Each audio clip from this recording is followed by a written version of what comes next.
Fergie Fergie. Nurgle's an interesting campaign. He's kind of fun.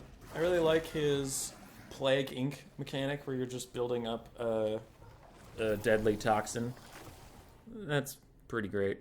Kugath is fun in his own right. He's a good Mortis engine, great artillery tool. The roster's a little limited, but I think the campaign mechanics alone are fun enough to make Nurgle work. He's not the strongest campaign, but he is fun, so definitely more for a casual experience than, I guess competitive campaign sounds weird, but I don't know. Nurgle is quite good at swarming points and domination, then his high health pools usually allow him to stay on the points for a while. But in land battles and domination, he is incredibly weak to getting shot. And his roster in general is not very cost effective. It's heavily carried by their lords. Festus took some nerfs, but he's still okay in a blob fight. He has a Mortis Engine / anti-Mortis Engine healing aura that he can flip between, and the lore of Nurgle is quite strong. Kugath Plaguefather, if your opponent does not have ranged assets, can carry an entire game for you with a strong Mortis Engine ability, his artillery functions, and he is a very strong melee combatant with an incredibly high health pool and great self-healing options. Exalted Crit and Clean Ones were meta before Kugath was. They're still really strong if for some reason you don't want to take Kugath. They're really solid duelists, and they also have a strong Mortis Engine with the lures of Death or Nurgle attached to them. I have not seen a lot of Chaos Source Lord of Nurgle, Demon Prince of Nurgle, or Herald of Nurgle, but they can show up. Herald Nurgle especially if you just want to go cheap on a Rotfly and run around the battlefield. He does have armor piercing, but generally you'll see Festus or Kugath. Maybe the Herald. Their heroes are really good, actually. Cultists of Nurgle have almost disappeared because of the nerf to their summon, the Gate of Nurgle. But if you don't take the Gate of Nurgle, they're actually quite good. Warrior Bane plus the Icon of Eternal Virulence plus their self-regeneration and high stats and armor-centering melee, they can really just sit there and debuff an entire blob for you. I like one cultist in land battles, it's fine. Exalted Heroes of Nurgle are also quite good. They're very, very, very strong duelist characters with a lot of really nice abilities to help them in a duel. They can either be on foot or on a Chaos Steed for more speed, but if they're on a Chaos Steed, they are a little squishier because Footlords are so hard to hit. 60 melee attack is a lot, 50 melee defense is a lot, high armor piercing values, they're just great. So, Nurgle has really strong heroes to accompany really strong lords. This is where the happy times end, because the lords and the heroes are all that's good about your faction right now.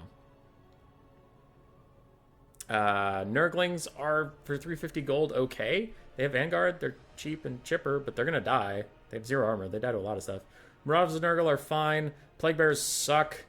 Chaos Warriors of Nurgle are generally okay, but they struggle to get their value back.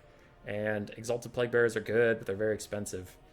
I don't know. Nurgle's front line generally just slowly gets whittled down, like Nurgle himself. His cavalry is exceptionally slow and has a lot of issues actually finishing anything off. Now, it is crucial to most matchups, and it is good if you actually get a cav fight, but they are, like the Lizardman problem, they can get pretty easily kited out. And they have problems getting support because the rest of the Nurgle roster is so slow that it's hard for them to get any help. Throwing Axe Missile Cav is fine, as with most of the Chaos rosters, that was a good addition. Their monsters and beasts suck and blow. They're all terrible. The Chaos Warriors of Nurgle are alright. The dogs are alright. Any Toad variant sucks. The Rotflies are terrible as well. Maybe they'll get some big changes. Maybe they'll be good. But in general, Nurgle's big boys suffer from getting shot. Chaos War Shrine of Nurgle adds some healing, but again, it gets shot. Beasts of Nurgle used to be pretty good in blob fights, but now they just get shot. Every single thing in this Monsters and Beasts category is weak to getting shot. And we'll discuss that in a moment, why that's so bad. But trust me, it is brutal for Nurgle. Their missile monsters are okay. You can have some air chiefs with plague drones, and the Soul Grind of Nurgle is an okay kiting tool. I don't personally love it, but I understand why people take it. It's a decent artillery piece, and it turns into an okay duelist. Not great at either, but not terrible either. If you're playing as Nurgle, I've made it very clear you need to rely on your lord and heroes to carry you through the game. They are all excellent. They are all way undercosted right now for what they do. But Nurgle also needs them, so You will need some infantry. Probably stick to the cheaper end. I do personally like the Festering Stooges a lot. Their grenades make them excellent at killing enemy single entities that could possibly duel your lords, and then your lords can mortis down the rest of everything. I'd recommend taking the most skirmish cav you can, since they're your only ranged unit, and they're cost-effective. Chaos Knights are fine. Furies and Dogs are fine. Avoid anything on the higher level of monsters and beasts. You're gonna end up draining your opponent. If they kite you, you are in trouble. Kugath can force kite to come into you, but also Kugath can get shot a lot. So it's very tough to play Nurgle. Yeah, you're gonna have to eliminate any of their ranged pieces and force them into a melee blob and then kill them there. If you're playing against Nurgle, archers, archers, archers, archers, archers, archers, archers. Shoot him. Just shoot him. Shoot the shit out of him. Shoot him. Just shoot him. Just shoot him.